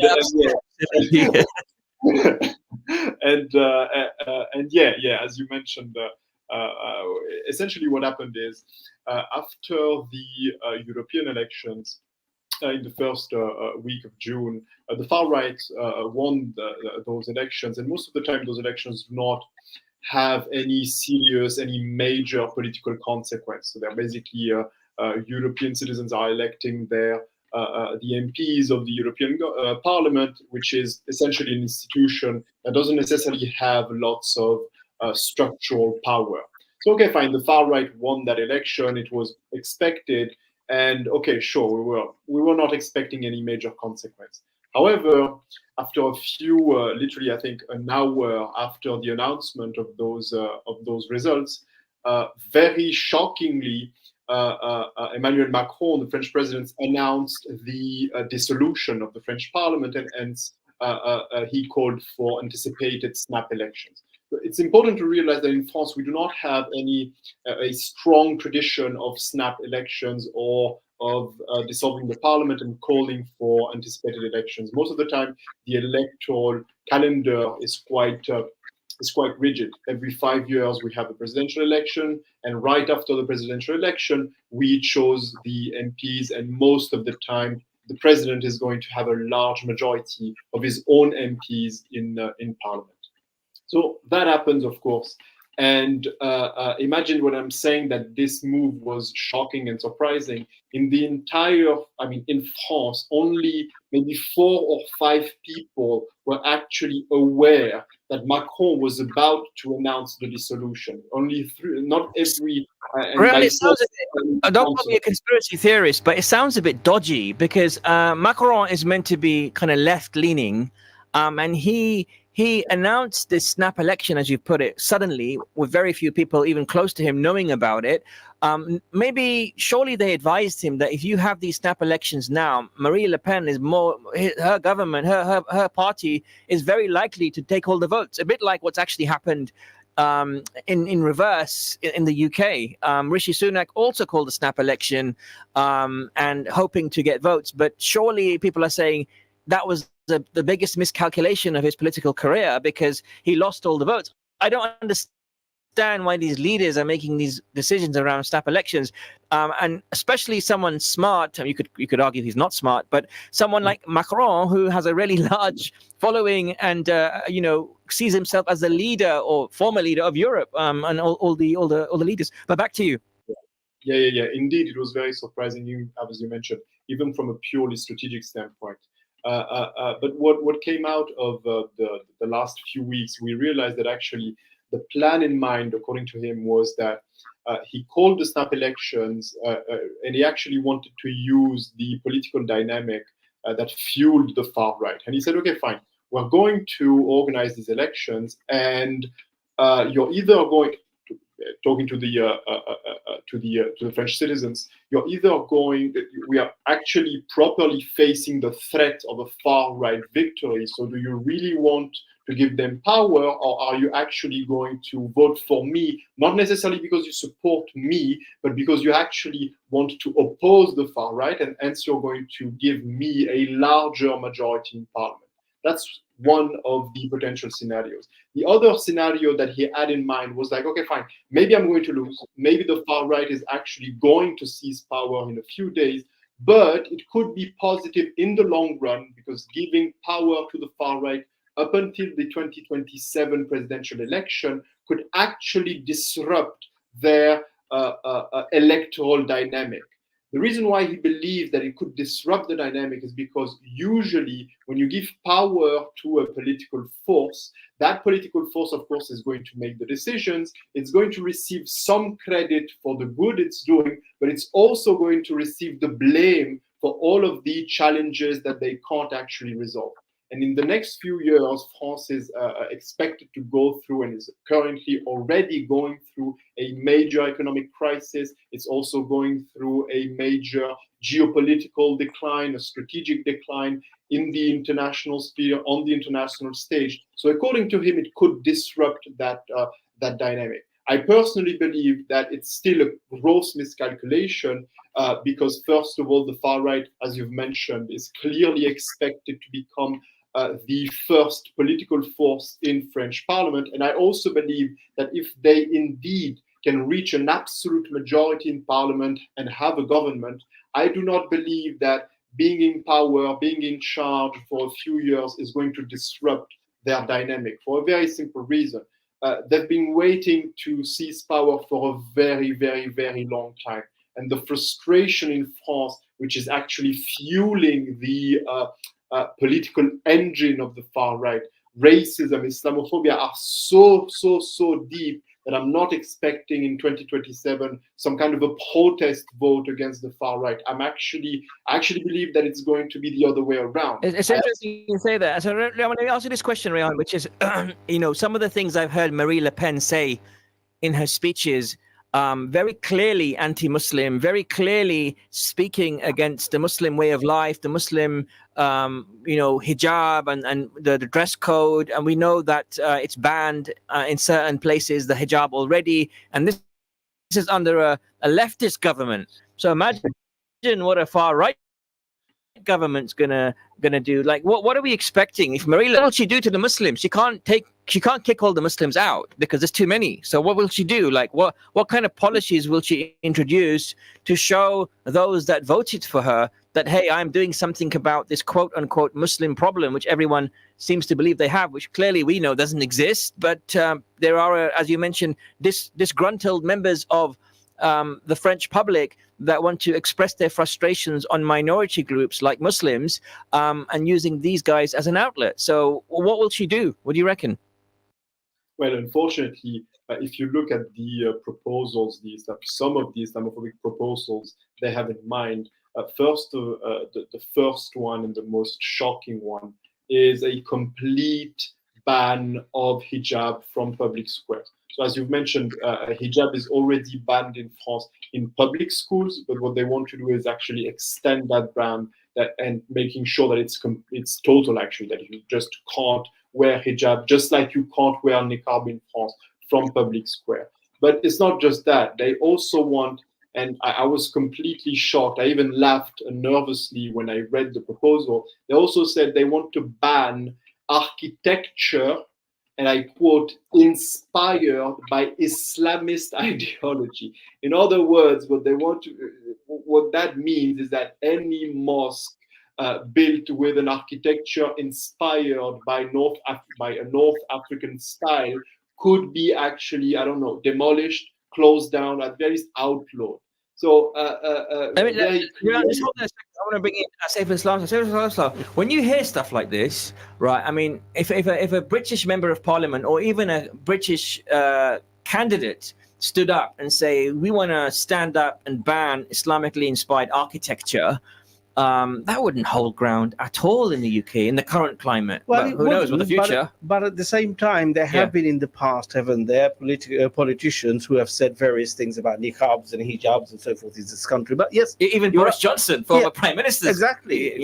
So there are people out there who have those extreme views. Yeah. But they haven't banned it. We haven't got to the point where we banned it, right? Exactly. But having said that,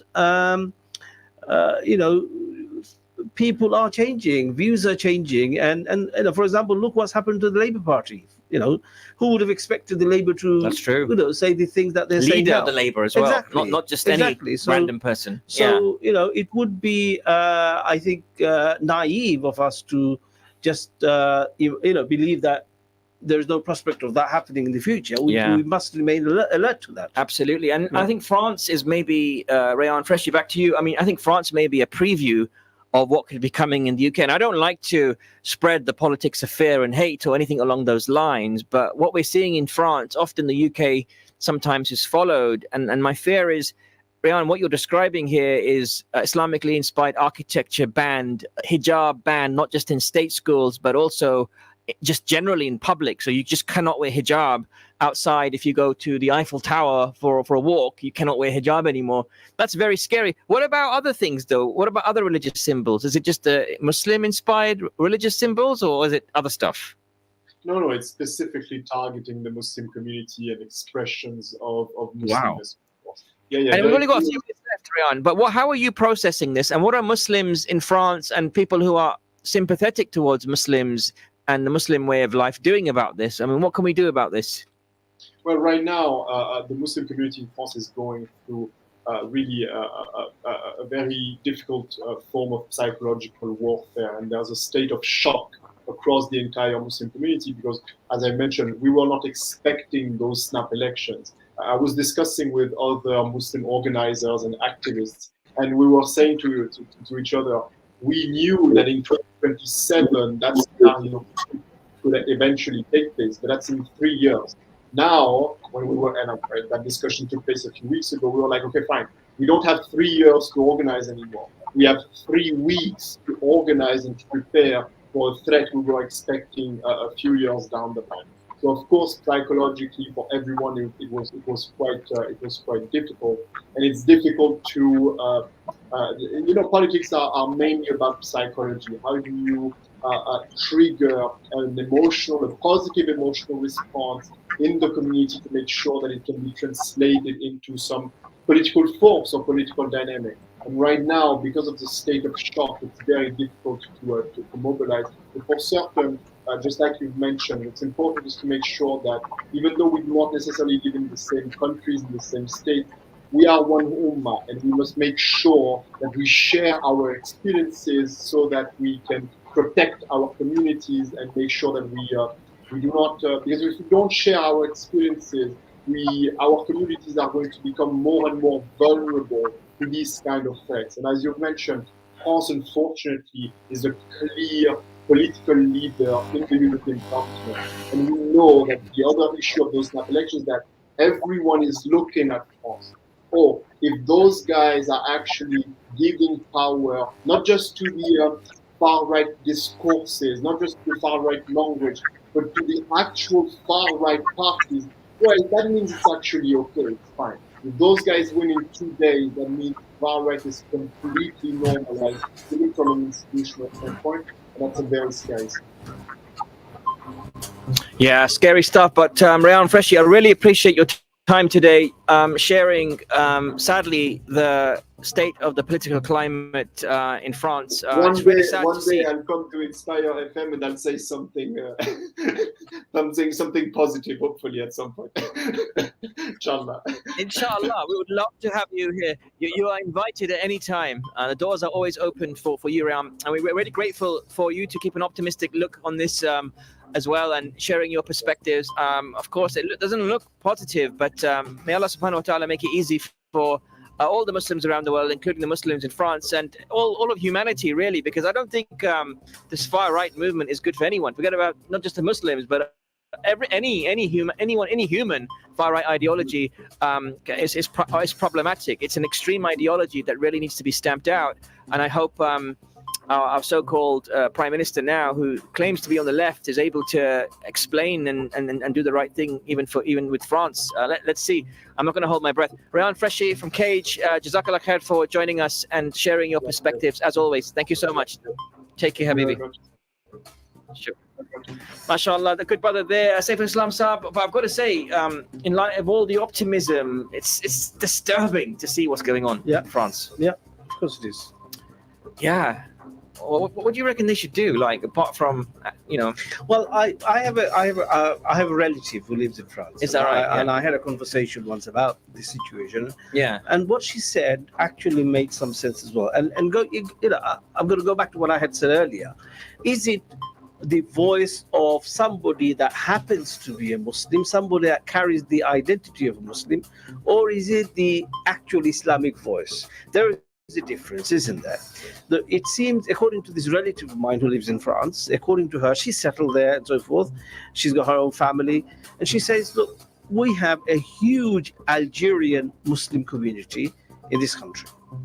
Majority are those Algerian Muslims. North Africans, Algerians, right. yeah. In fact, in France, there are more Muslims, a lot more Muslims in France than in Britain. Absolutely. But she says, why would they not make those laws when there is no opposition to it? And there is very little opposition, according to her, from the large Muslim community that live in France. Because they have become assimilated into that society in many ways. And that's her view. So she did not point blank blame the French government. What she said was that there is a lack of effort on the part of the Muslim community. You know what? We should have put that to Rayan. I missed that one. It's gone now. But that's a really good point. So you're saying, effectively, the Muslim community have become French. They've assimilated. That's right. As secularism, this is what Bashar, I'm sure, would say, it aims to do, which is assimilate everyone into the secularist. Bangladeshis and Pakistanis in France are probably a spoon from an ocean, right? Whereas the Algerians go back many years, don't they? And they've been there for many generations. Interesting. And the great majority are from those parts of the world, aren't they? They are indeed. We're going to take a very short break, Saiful Islam. Jazakallah khair for that really excellent point from your relative. We're going to take a very short break in a moment, listeners. But we're going to be back for part 4, where we're talking about the Trump presidency and will it change the world? It's take 2 of the Trump presidency. Is that a problem? Stay tuned. We'll be right back in a moment.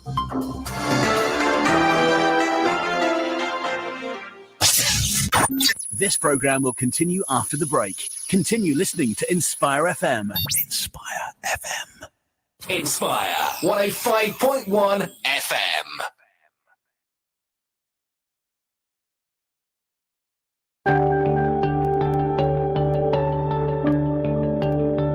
अपने घर को छोड़ने से पहले अपने घर के दरवाजे और खिड़कियों को अच्छी तरह बंद कर लें और अगर सिक्योरिटी अलार्म मौजूद है तो इसे भी ऑन कर दें और तसल्ली कर लें कि आपका घर चोरों से महफूज है।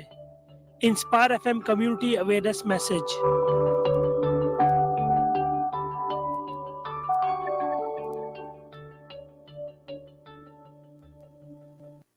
Enjoy quality and tasty 100% authentic halal Chinese and Thai food from Gao Express. Brought to you by the team behind Tops Pizza in Luton. Choose from all your delicious Chinese and Thai favourites. Then order for delivery or collection from Gao Express in Wellington Street, Luton, Marketplace, Stevenage, and now also on Nightingale Road in Hitchin. Open daily midday till late. Find the number or order online at Gao, that's GAO, express.co.uk, or like Gao Express on Facebook.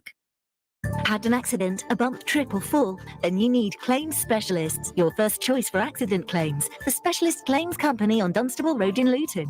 With excellent access to expert solicitors and on a no-win, no-fee basis, Claims Specialists use their 30 years experience to help get you the best compensation possible. For injuries at work, taxi, PCO and private hire incidents, road accidents and vehicle damage, medical negligence, plus rented housing disrepair. In short, when you need to make any claim, click on claimspecialists.co.uk or call 01582 733 222.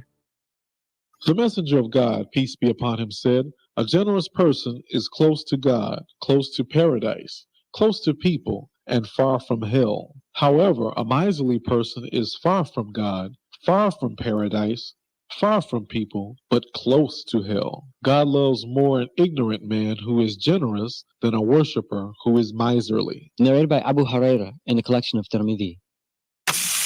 for the tastiest sizzling steaks around. Book now for Taurus Luton Boot Street, LU1 2EP. And not just for the best grass-fed and dry-hung aged halal steaks, as Taurus Luton also serve amazing chicken dishes, burgers, sumptuous sides, salads and vegetarian options, with mouth-watering mocktails too.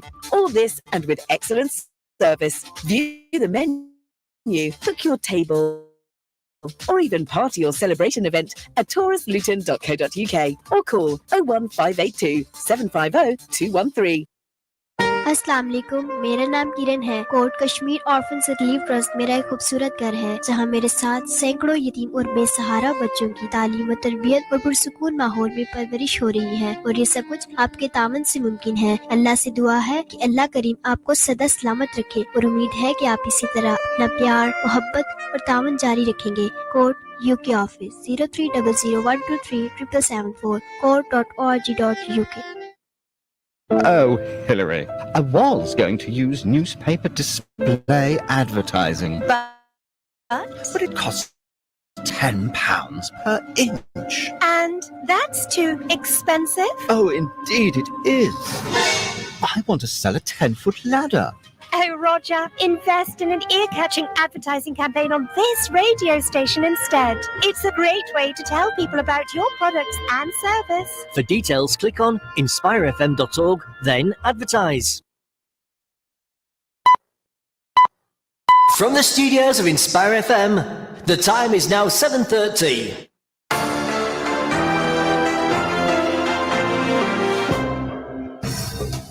Assalamu alaikum. Welcome back to part 4 of tonight's edition of Friday Night Live on Friday, the 5th of July, 2024. Of course, we are digesting all the interesting news today. Of course, we know that Sir Keir Starmer has entered Downing Street as Britain's new Prime Minister after winning the general election in a historic Labour landslide. And he's named Rachel Reeves as the first female Chancellor of the Exchequer. Can you believe it, Saif Samsab?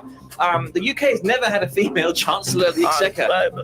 It surprises me because obviously we've had female Prime Ministers. Absolutely. And to learn now, I mean, I've learned it for the first time, I have to admit. 800 years. 800 years. Of government. And we've not had a female Chancellor. That's phenomenal. Yeah. So I bet Rachel Reeves is really buzzing tonight as the first. I mean, there aren't that many first female records to break really in government and in politics in general. But it is highly admirable that she's there and good for her. Even though people may not necessarily agree whether she is the right person for the job. I don't know. We'll find out. We'll see how much she spends on wallpapers. Can't be as bad as Kwasi, exactly. Can't be as bad as Kwasi Kwarteng. I mean, he destroyed. He's the reason. I feel a bit sorry for Rishi Sunak. There's many things I don't like about Rishi, but I do feel sorry for him. If she starts interfering with the legal aid rates, we'll know she's not good. Then there's a problem for you, isn't it? In your trade. But you know what? I mean, I feel that Rishi Sunak, like him or loathe the Conservatives, I think he took a lot of the slack for Boris Johnson, Kwasi, and Liz Truss. I think Rishi did bring down inflation, like he said he would. He didn't stop the votes. That was optimistic. Sorry, I think it's my bad. I think that might be the Justice Minister, not the Lord Chancellor. Oh, is that right? Yeah. Oh, well, do you know what? I think what's interesting is that the people that won from stopping the votes, it was the Rwandans. They're like across in Rwanda, watching everyone argue, and they're getting tens of millions of pounds of upfront payments, which are non-refundable. So Rwanda can probably build an entire town or village or city from the money the Conservatives have paid these guys. It's crazy. Anyway, listeners, thanks for tuning in again. Of course, we're beaming out to the good people of Luton and surrounding areas tonight, and also to the good people of Sheffield, Nottingham, Derby, Peterborough, and the Midlands through our partner stations. Of course, we're just talking about the Labour victory, which has been massive. But it's interesting as well to note, listeners, that the share of vote is down in general. And not as many people turned out to vote as they did in 2019, which is interesting. But that doesn't nonetheless dilute the fact that Labour have had a pretty big victory. But talking about victories, I've got to say I was amazed, and I'm sure many of you tuning in right now probably saw the Biden versus Trump debate the other week, where Biden made lots of mistakes. He couldn't remember his words. And for me, what was really funny was when Biden was forgetting his words and just a look on Trump's face. Did you see those clips? No, I didn't. Oh, you got to see those. because when you see Biden, it's not nice to see an elderly man, because that's what he is. He's an elder. I think he's 82. Have memory lapses. He is 82, and that's quite an achievement in itself for him to stand there and stand for president. But there was a heaven and earth difference between Biden's health and fitness to talk on stage and Trump. And many people are saying now, you know what, unless Biden stands down and there is somebody else on the Democratic ticket, the chances are we're going to see Trump 2.0 in November. And we're asking the question right now whether that is a good thing or a bad thing. And it's looking more and more likely we are going to see Trump 2.0, because even the Supreme Court ruled that he cannot be prosecuted for anything that any business he conducted whilst in the office of president, or words to that effect. I'm not a legal expert, you are, but you're not an American lawyer. But the Supreme Court effectively ruled that a few days ago, which effectively makes Trump immune from certain actions he took in office whilst he was under the the office of the president. But we're gonna some experts on the line, because we're delighted to be joined by Dr. Steve Hewitt, who's a senior lecturer at the Department of History at the University of Birmingham. He's on the line, and I'm adding him to the program right now. And also joined is Waqas Ahmed and Dr. Christopher Featherstone. Waqas is a journalist, and he's also previously worked as a senior head of digital content for business recording in Karachi. Welcome to you, Waqas. Welcome, Dr. Christopher Featherstone's on the line. He's associate lecturer at the Department of Politics and International Relations at the University of York. We've got an all-star cast here, gents. Welcome to all of you. Delighted to have you on the program. And we're asking the question this evening, how will another Trump presidency change the world, if at all? And let me start with you, Dr. Hewitt, from the Department of History at the University of Birmingham. Trump's ticket is, listen, when I was in power, there were no wars. In fact, the world was more peaceful than it ever has been. And he is going on a ticket in terms of his foreign policy that he will restore peace to the world. What say you? And Dr. Hewitt. Yeah, I think he's said, he's promised that he will solve the Ukraine-Russia conflict shortly after coming into power. I'm sure he's made similar soundings about Gaza as well. I'm really quite worried, to be frank, about what's coming down the pipeline. I should add, by the way, despite my accent, I'm not American. I'm Canadian. I have the fear of a neighbor next door, although I have American nephews as well. But yeah, I think it's much more worrying the second go around than the first go around. The first go around, he was finding his way. He was a bit confused. He had some institutional people. I think that sort of frustrated some of what he wanted to do. And I think he's learned those lessons, and there's going to be far less restraint. He's obviously not going to be running for a second term. You mentioned legal decision. So all of these things add up to a world of trouble, I think, for all kinds of different people. But interesting.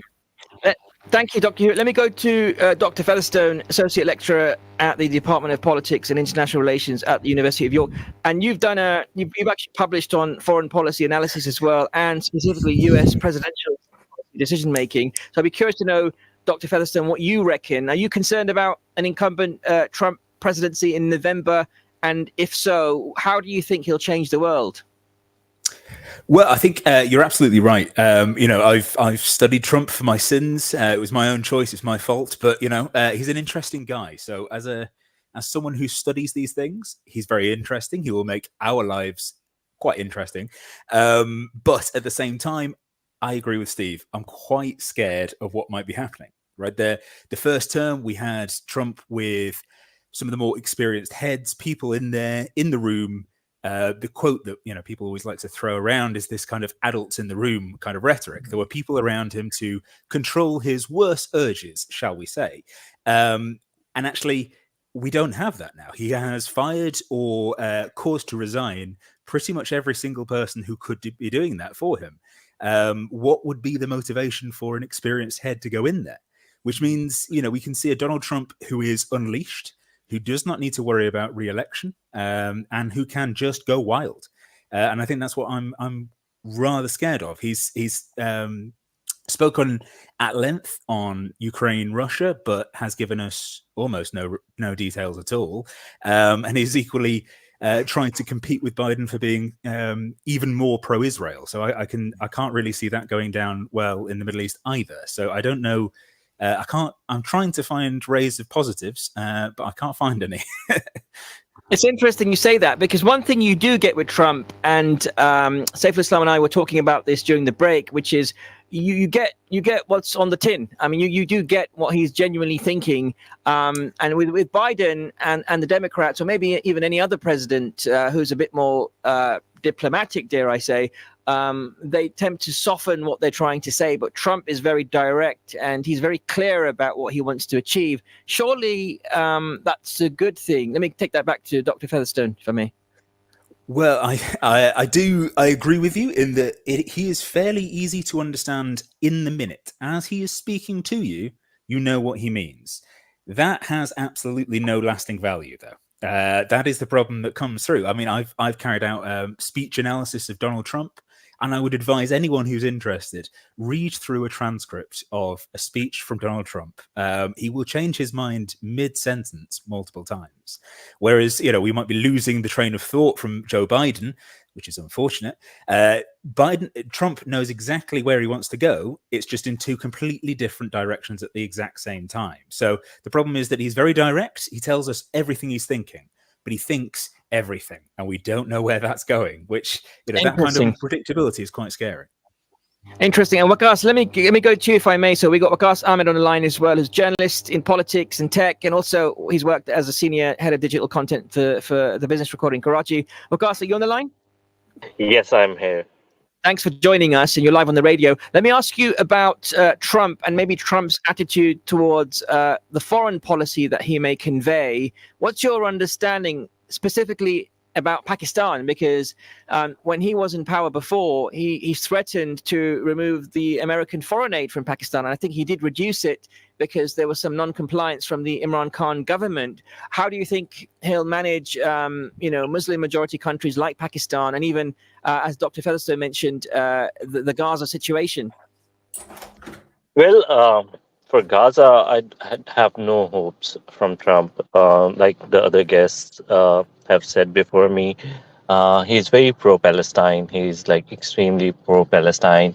And when he comes into administration, he'll bring all these people, including Jared Kushner, who has been doing these deals with Middle Eastern power to just basically reduce the talk about Palestine in the Middle East, and creating these connections with UAE and the Saudi Arabia. And this is going to happen. I expect this. Jared Kushner is going to be back, and he's going to make all these deals. Palestinians are going to be sidelined. I completely expect this.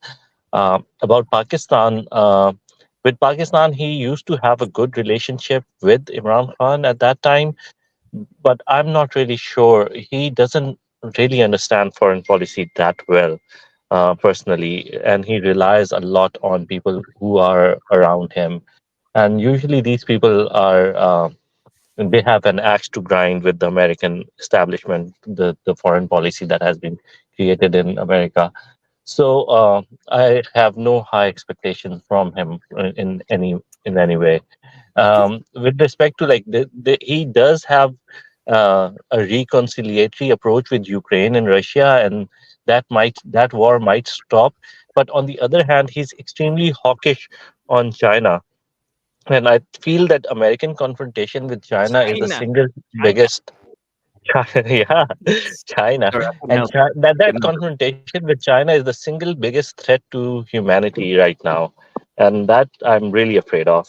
Yeah, thanks for sharing that. And Dr. Hewitt, let me go back to you from University of Birmingham.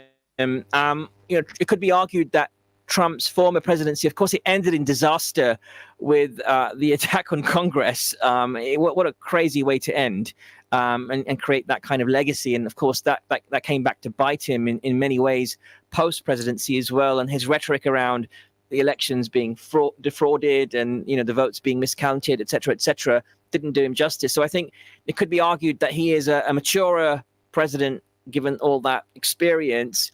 And it could also be argued that some of his presidency was actually hindered by COVID. A lot of his presidency, he had the COVID pandemic to contend with, and all the chaos that ensued around that. So surely without that impediment, could it be argued that somebody who is pro-enterprise like Trump and his experience could actually be good for the US and the world? I agree with part of what you just said. I think there's a case to be made that without the pandemic, Trump was on course probably to get reelected in 2020. I don't accept that he's more mature. I think all the evidence is he has a huge chip on his shoulder, a massive grudge coming out of 2020 that this was a stolen election. I mean, just contrast what we've seen here in the UK the last couple of days about a peaceful transition of power and people accepting losing gracefully with Trump's behavior. So, I mean, just last weekend, he was musing on Truth Social about putting Joe Biden and others, Liz Cheney, in front of military commissions and trying them in front of military commissions. This is, I think, again, some of it is rhetoric, and he's playing at times to the crowd in, when he sort of rambles at some of his rallies. But he does, I think, down deep, has a lot of anger and the sense of this is his chance to get even with all of these people that cheated him in 2020. So this is, again, why, with the Supreme Court decision, things such as that if he's back in by next January, it's who knows. Interesting. And Dr. Featherstone, you've studied Trump, and of course you've observed his presidency. And I think one of the genius things that he did, like him or loathe him, for his policies was the way he reconfigured the Supreme Court.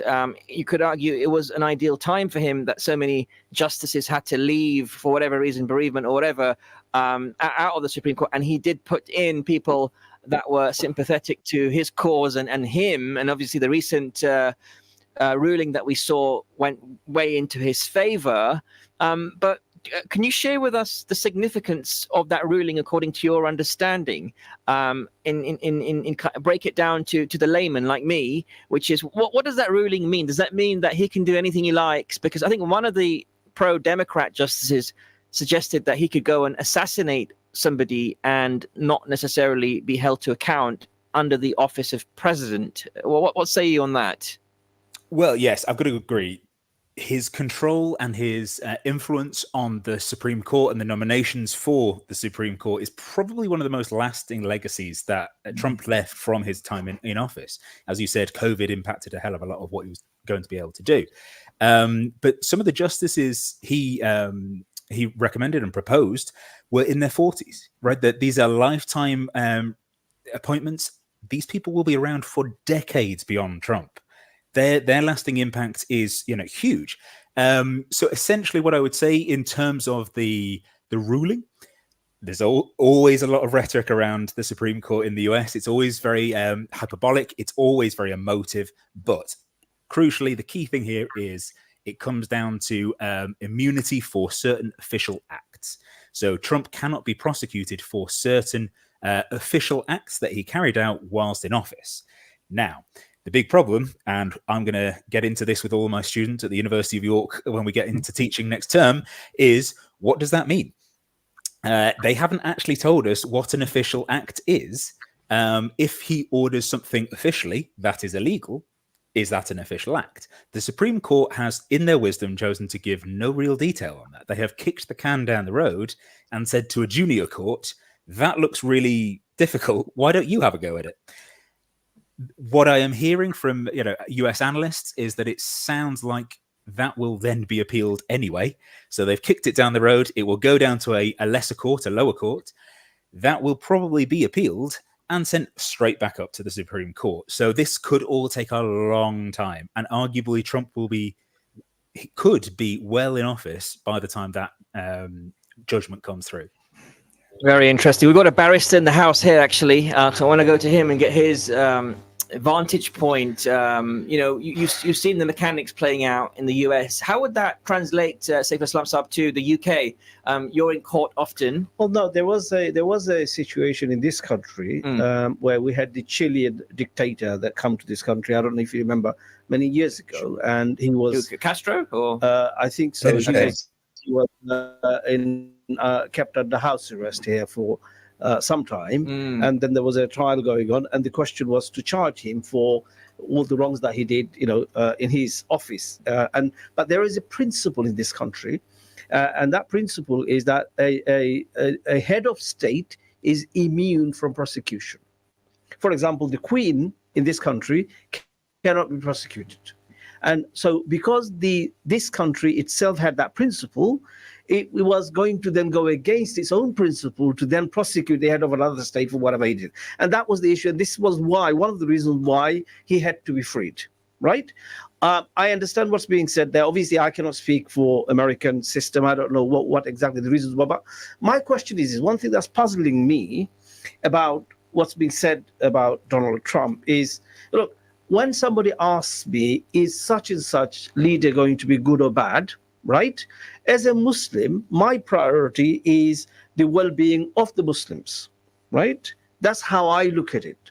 And now right now we're in a situation where we've got Biden in office, who has effectively sanctioned, if not assisted, in the genocide of the Palestinians by selling weapons.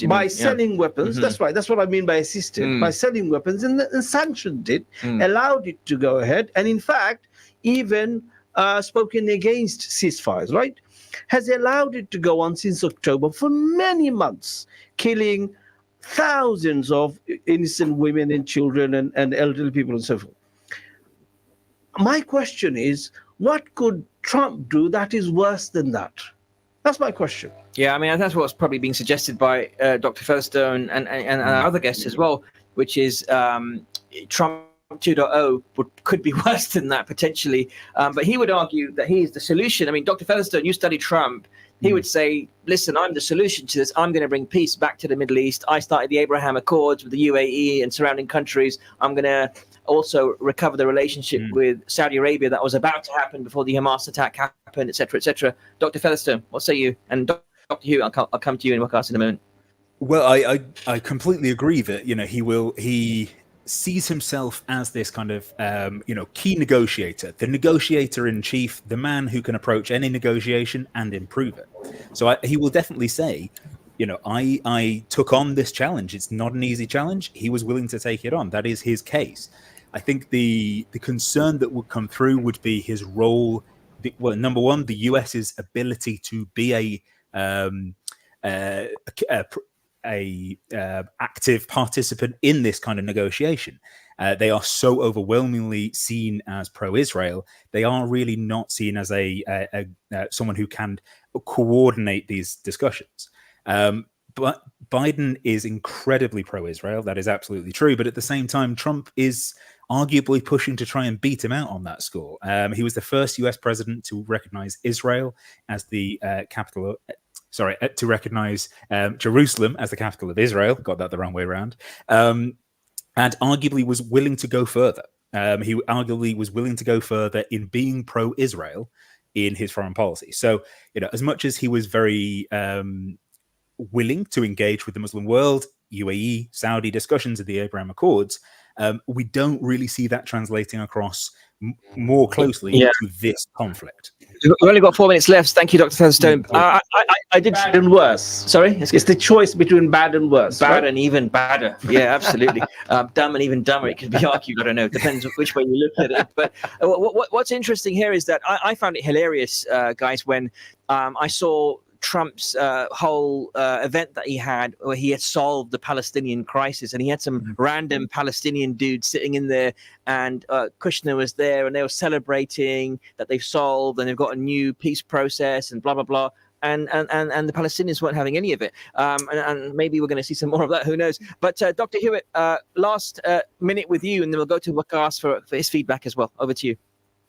Yeah, so I think you could make an argument that the Abraham Accords, where they effectively ignored the Palestinians, in some ways led to the Hamas attack last October, because basically Hamas is saying you can't ignore this ongoing issue. The other point, though, again, this is where Trump is such a wild card. Trump also has a hate on for Netanyahu because Netanyahu recognized Biden's victory And Trump felt personally offended by that because he had done all these things. So this is where his own personal ego comes into play. And he can be hard to read, and he can sometimes go outside of the box. So I accept what everyone else has said, that he's likely to be even more pro-Israel. But again, there's that kind of weird sort of aspect of him where things are very personal. I think someone's getting a Skype call, but let me go ahead and thank both of you, gents, and also, of course, I think we lost him from the line. But Dr. Featherstone and Dr. Hewitt, delighted to have you on tonight's program. Thanks for spending a bit of your Friday evening with us and sharing your excellent perspectives, as always. Hopefully, we can have you on the program again in the future. Thank you for joining. Thank you very much. I'd love to. Thank you very much. Cheers. Bye-bye. Thank you. Bye-bye. Have a good night. Listeners, this is Friday Night Live with me, Abdul Akbar, and Saif Islam Saab. Saif Islam, wow. It's never a dull moment in this country, in this world at the moment, huh? No, there isn't. What's going to happen next? We don't know. We've only got a Labour government now in charge. But I'm actually, even though we may not agree with the leader, I'm actually optimistic about hopefully that we're going to see some good change come out of this change that we're seeing. Let's see. We live in hope. Yeah, I mean, the bar's been set really low with the Conservatives. They've tried for 14 years and completely and utterly failed. I think the one good thing they did do as a result of not being part of the European Union was that we secured the vaccines very quickly, even faster than Europe did when the world needed it. I think that was good. Rishi Sunak would say I did the furlough scheme when I was Chancellor, but how many billions were defrauded from people? Who knows? Someone listening right now may benefit from that in weird ways. I don't know, but there's been a lot of incompetence, sadly, from this Conservative administration over the last 14 years. I wouldn't put it all down to Rishi Sunak, though. A lot of the blame goes to Rishi's predecessors, and I actually like Rishi Sunak's, speech that he gave outside Downing Street, saying, "I'm sorry, and let's now try to support Keir Starmer as Prime Minister and turn this country around." And I think turning this country around will be the big story and massive challenge. These guys have a Mount Everest to climb from the mess of the last 14 years. Let's see how it goes. Absolutely. Indeed. Listeners, this has been Friday Night Live with me, Abdul Akbar, and Saif Islam Saab. We're going to be back next week talking about all the topics that are top of mind for the Ummah and the community. But from me, Abdul Akbar, and Saif Islam Saab, until next time, take care of yourselves. Assalamu alaikum.